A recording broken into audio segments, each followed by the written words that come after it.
Bienvenue dans Grand Format, j'espère que vous allez bien.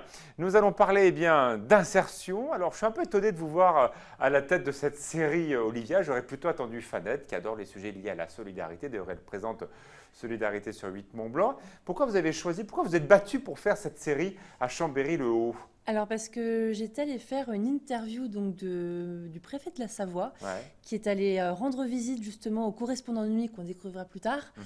Et en fait, je connaissais pas du tout l'association et ça m'a vraiment séduite. Nous sommes en plein cœur de Chambéry-le-Haut, dans un territoire que beaucoup de gens ne connaissent pas, jugent souvent parce qu'ils ne sont jamais allés ou ils sont peut-être passés une fois pour se balader. Là, en l'occurrence, on a trois reportages très différents que vous avez reconstitués selon une journée type. Exactement. Donc on va commencer à partir de 7 heures du matin avec l'activité de nettoyage. Donc ces personnes qui sont en réinsertion dans cette activité. Ensuite le jardin partagé, puis les correspondants de nuit. Eh bien, commençons avec vous au petit matin, à 7 heures du matin, à Chambéry-le-Haut, le nettoyage. Il est 7 heures. Ali et Thomas font partie des 15 personnes en contrat aidé qui s'apprêtent à commencer le travail. En pleine reconversion professionnelle, ces deux employés travaillent chaque jour en binôme et ça fonctionne plutôt bien. On est bien organisé. On rentre, chacun l'occupe à chaque poste. Lui, il vide les poubelles, je fais le vitre. Après, on balaye. Chacun doit suivre l'autre derrière pour faire le ménage. Donc, pour moi, je trouve qu'en équipe, c'est bien passé pour travailler ensemble. Actuellement agent de nettoyage, Ali et Thomas rêvent d'un autre avenir professionnel. Faute de permis de conduire, l'accès à l'emploi leur est difficile.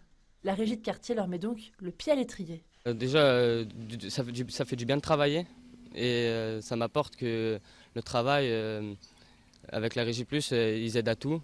Par exemple, il y a l'option pour mon travail le permis et après derrière la Régie Plus, ils aident aussi à trouver un emploi.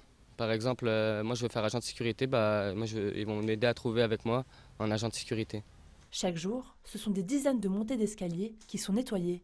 Et même si ce type d'emploi aidé est un prétexte à l'insertion, l'entreprise Régie Plus est en concurrence directe avec les entreprises privées de nettoyage. C'est vraiment la condition même de l'emploi ici, de l'emploi à la régie de quartier, c'est d'avoir cette double démarche, de très très bien faire le travail qui nous est confié par nos clients. Vous avez suivi les équipes aujourd'hui. Donc là, la qualité du travail rendu n'est pas... Il n'y a pas de condition à cette qualité, ça doit être parfait, point. Ça, on n'en parle pas.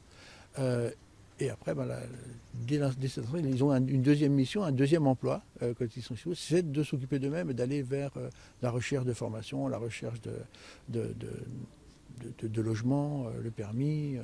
Tout ça, c'est eux qui le font. Nous, on met juste autour d'eux les conditions qui leur permettront de le réussir, de le faire sans contrainte particulière.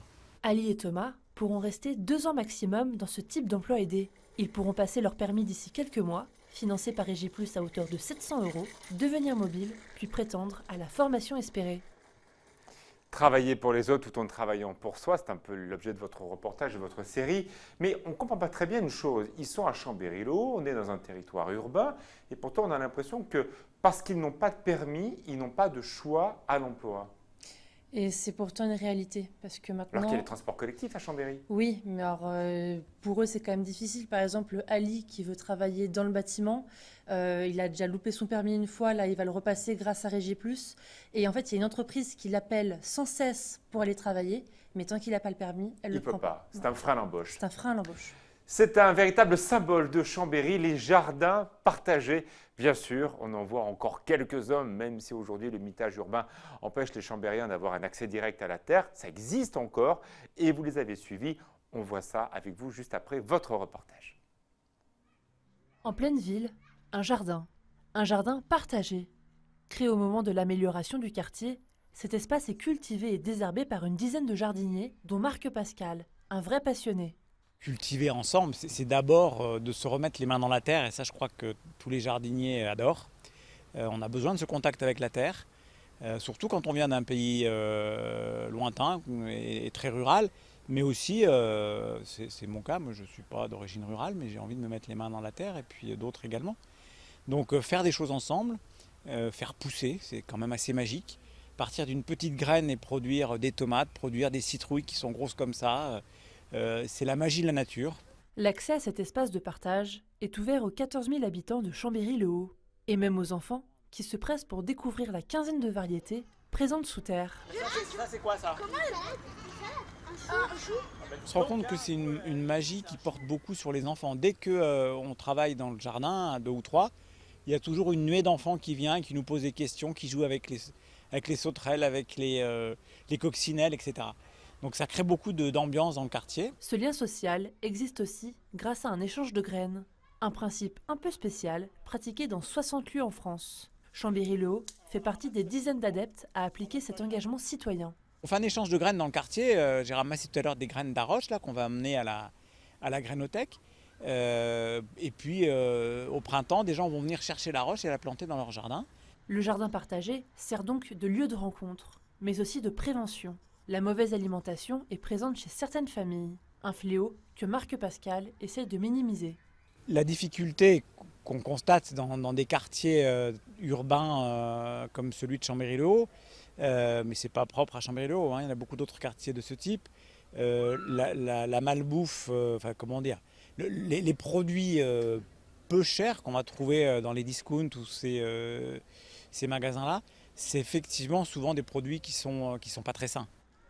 Dans quelques jours, ce jardin fermera ses portes le temps d'une saison, avant de revoir ses bourgeons éclore.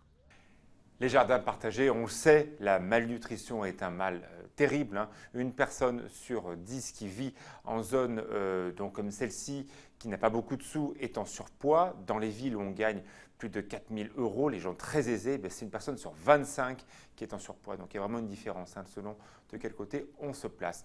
On a l'impression dans votre reportage que c'est vraiment un portrait de Régie+. C'est très positif, on voit des enfants qui jouent dans les jardins, mais est-ce que c'est vraiment ça à Chambéry-le-Haut ? Non, évidemment, comme nulle part d'ailleurs. Mais en tous les cas, moi, c'est la réalité que j'ai suivie pendant une journée. Ces gens qui essayent de faire avancer le quartier et les gens qui y habitent justement. Alors on parle beaucoup de sécurité dans ces quartiers dits sensibles. Chambéry-le-Haut, c'est pas le seul, c'est pas le pire, mais parfois il y a aussi des problèmes, d'où les correspondants de nuit. Vous étiez donc avec votre caméra à la tombée de la nuit. La nuit tombe sur les hauteurs de Chambéry et les médiateurs commencent leur ronde qui durera jusqu'à 22 h.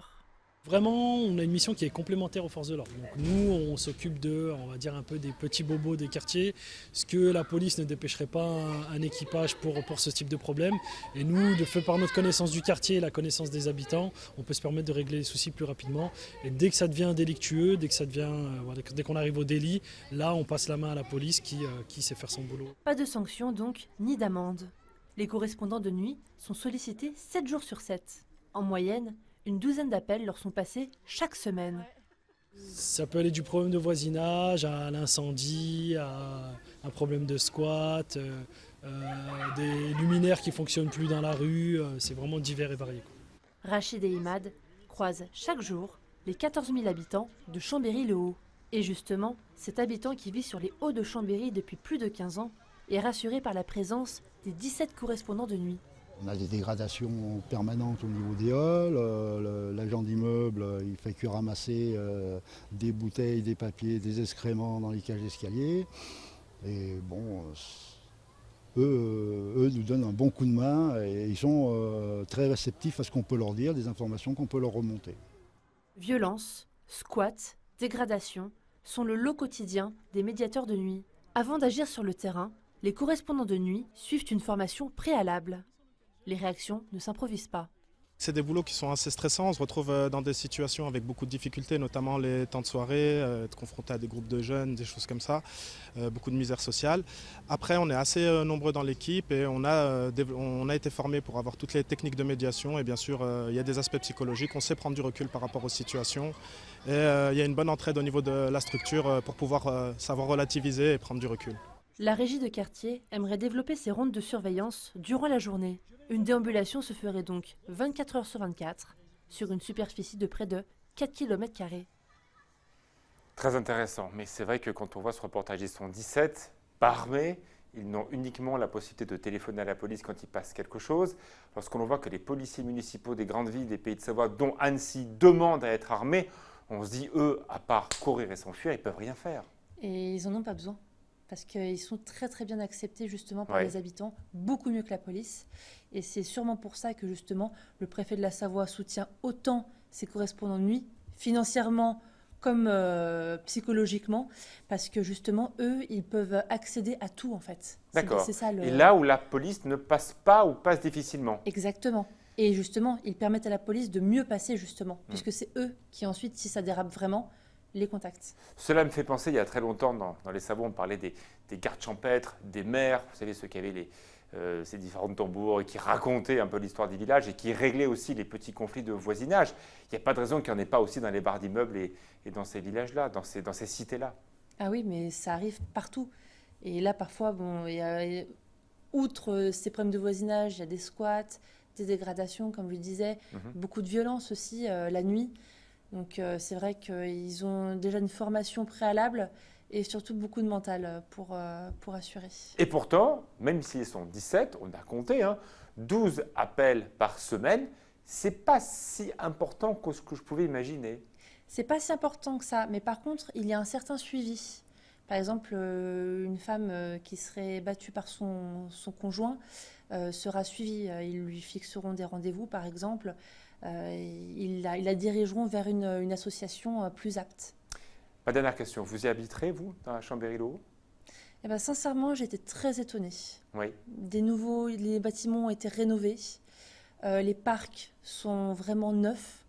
En tout cas, moi, ce que j'ai pu voir, et j'ai fait quand même un bon tour de Ne Chambéry-le-Haut. correspondait pas à l'idée que vous aviez de Chambéry-le-Haut. Absolument pas. Et l'idée que beaucoup de gens ont de Chambéry-le-Haut, c'est l'ancien Chambéry-le-Haut, justement. Merci beaucoup, Olivia, Merci. pour votre série de reportages que l'on retrouve très régulièrement dans le JT de 8 Mont-Blanc. À très bientôt pour un prochain magazine lié à la rédaction.